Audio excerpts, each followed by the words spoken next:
I was gonna say this room here. If anyone's ever played Harry Potter and the Philosopher's Stone or Sorcerer's Stone, depending on which region you come from, there's like a room in that game in the dungeon level that has like 3 trolls in it or something. This level is like a spitting image of it, basically, in my opinion. Like, Yeah, well, with the 3 I'm sure they played like a ton of games before making this. I feel like they're just like just big 3D platformer fans, or at least like.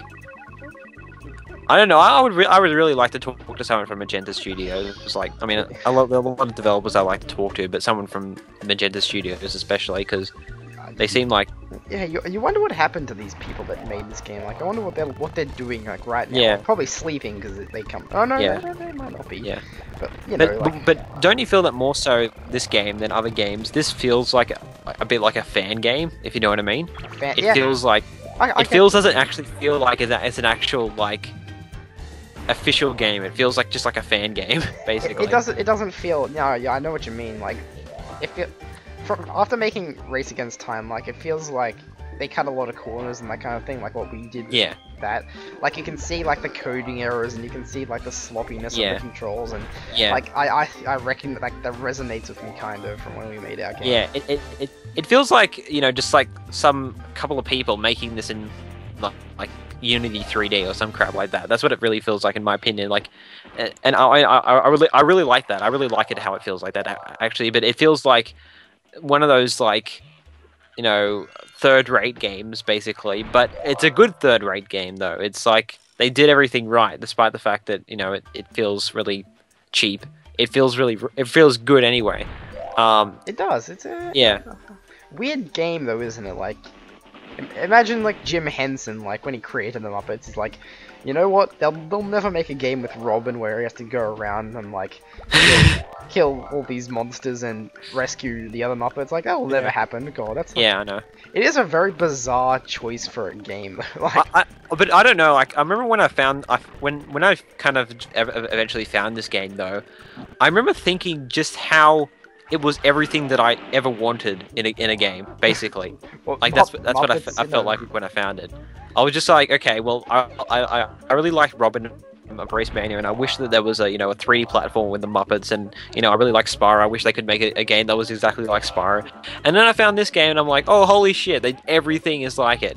It's just like a weird thing that you don't think you would ever find, but it's exactly what you're looking for. Well, you know when people say like, what would happen if you got Crash Bandicoot and put him in like a Spyro level? That's basically this game. Oh yeah, that's yeah. Like it feels like a lot like the controls and like the perspective of like basically Crash Bandicoot and the spin, obviously. And well, and Robin as well from the Muppets. It's like, God, if you've played Muppet Race Mania as a kid and become obsessed with that game as you and I both did, then you played this game. Like, that's basically the reason I played this game, because I played Muppet Race Mania and I wanted to... Same with me too. Yeah, like, I've already told about my experiences with finding this game, I think, so I'm not going to like go over that. But whatever, like, I like this level. Whatever, it's really long. It's pretty. It's like a lot of like rooms where you just have to like do a shit ton in the room that you don't actually have to do. You don't actually have to it's not like it's like any mini games where in the room it's just like a shit ton you have to do in the actual room, like hence last room where you spend like, ages in there just doing stuff. Yeah, this chicken here you don't need for anything. It's a red herring. Yeah, chicken. Yeah, I know. Yeah, well, look at these lights here. They're like not attached to anything. Yeah, but I think we're almost done with this level. Let's see what percentage we're on. We're on 60. Freaking hell, we're only on 66%. I remember playing through this level just. Oh, I'm dead. Yeah, I remember playing through this level like before. Like we recorded this part. I was saying like, oh, I thought I was way far into this level, but I'm only on 54%, and now I just check again. I'm only on 66%. Racking up those coins there. I got 3 coins in my entire time. And for those of you wondering how I got back up to this spot, I actually had to play the game from the start back up to here on the emulator. So I hope you're happy. The things I do for you people, just outstanding. Anything else you have to add about this level?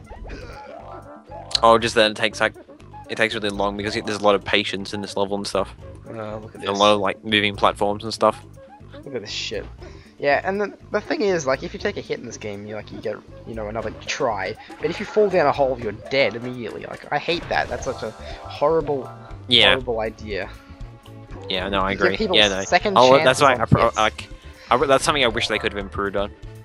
Well, I mean, they do it in Crash Bandicoot as well, so like. Yeah, exactly. Yeah. And I still complain about it in that game as well. Like, in our Crash Bandicoot game, didn't we make it so Aku like helped you if you fell or something? Like, he gave you an extra boost or something if you fell. I can't remember, but I know in Crazy Jack it does that. Yeah, exactly. Yeah. This room here is a mess of a room. This is basically what not to do in a video game making. You don't put all this shit in this room because it makes the player feel very overwhelmed.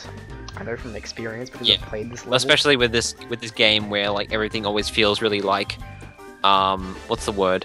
Everything always feels very vacant and it doesn't feel like there's much in the room. But with this room, it just like suddenly, holy shit, there's so much to do in here. It's like so different from everywhere else.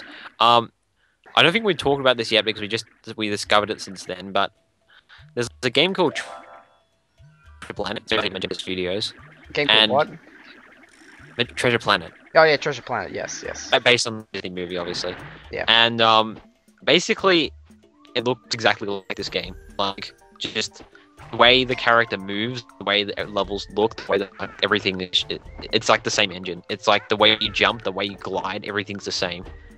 The only difference is that game is just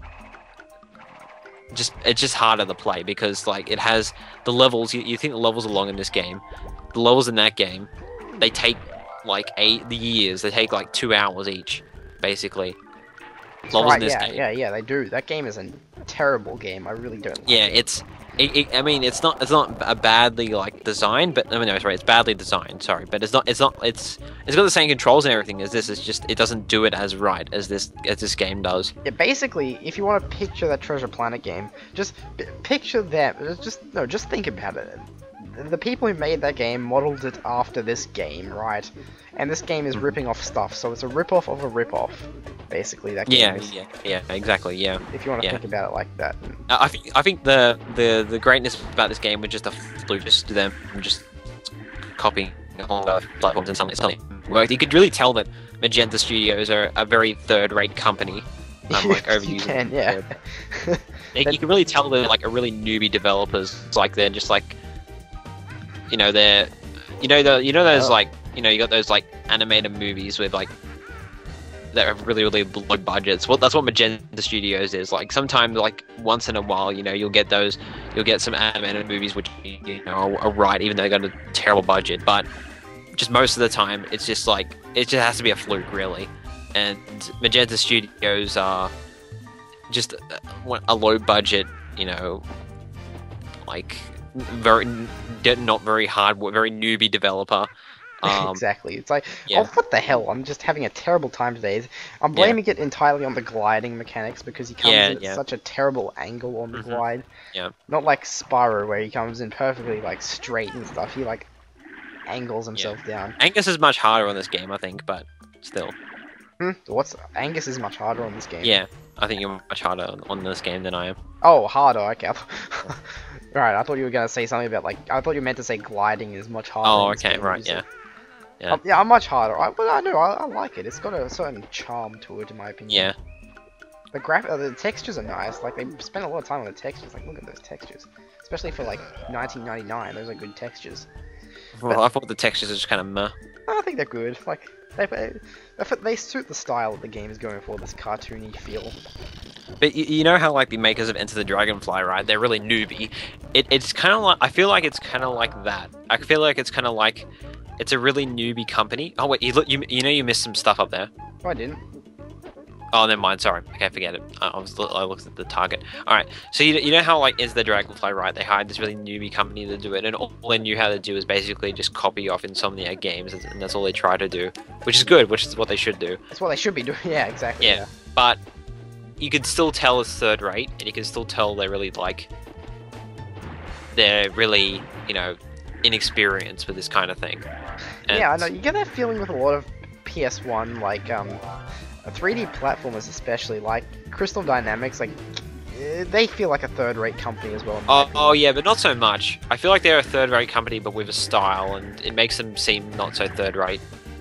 Like maybe Gex does have some. There's a lot of shit in Gex though. Like there's a lot of you can tell there's a lot of effort put into it. Like the graphics are kind of because it's PlayStation 1, but you can tell there's a lot of effort put into it. Like with this game, you can tell there's like so many vacant spaces. Yeah, there's a lot of like white space. That's like rule 101 for making a video game. Don't put white. That's basically for anything. Don't leave a white space. Yeah, and I think that's the most telling reason that the company is very newbie when there's like a lot of white space. Like I think that's the main problem with like that's like the easiest way to tell that somebody is not very experienced, just the amount of white space. And Crystal Dynamics fortunately most of the time fills that white space, while with signs Magenta that tells pointless shit. And like in Gex you can tell like you can do so much more in Gex. This game is very like, you know, you got the odd mini game and you can, you know, jump and glide and stuff like that. But in Gex you can do so much more. You got so much like so many other things that you can use and way to traverse around and platform and stuff like that. So exactly, you can tell that there's definitely your tugging in that. You got your bouncing in that. You got it. Yeah, basically. You got a ton of things. Like, every level's different. Is that 100? That's 100%. Yay! Feeling flushed. Oh, congratulations. It's done. But the second half of the level is so much easier than the first half. It is. It's just and we go through the series 4 credits of Doctor Who just there. Very nice. See, so yeah, we got a fair few. How many do we have left? Let's just count. 1, 2, 3, 4, 5, 6, 7, 8, 9. 9 things left to do. And we're done. Angus will be waiting the day he finishes. I will. God. Anyway, next part. Muck Monster Slimeth. Or as I like to say, the Iceman cometh. Anyway, thank you for watching this part, and we'll see you in the next part. Bye. I'm gonna say bye. You're so rude. Sorry. I'll be right back, okay? Yep.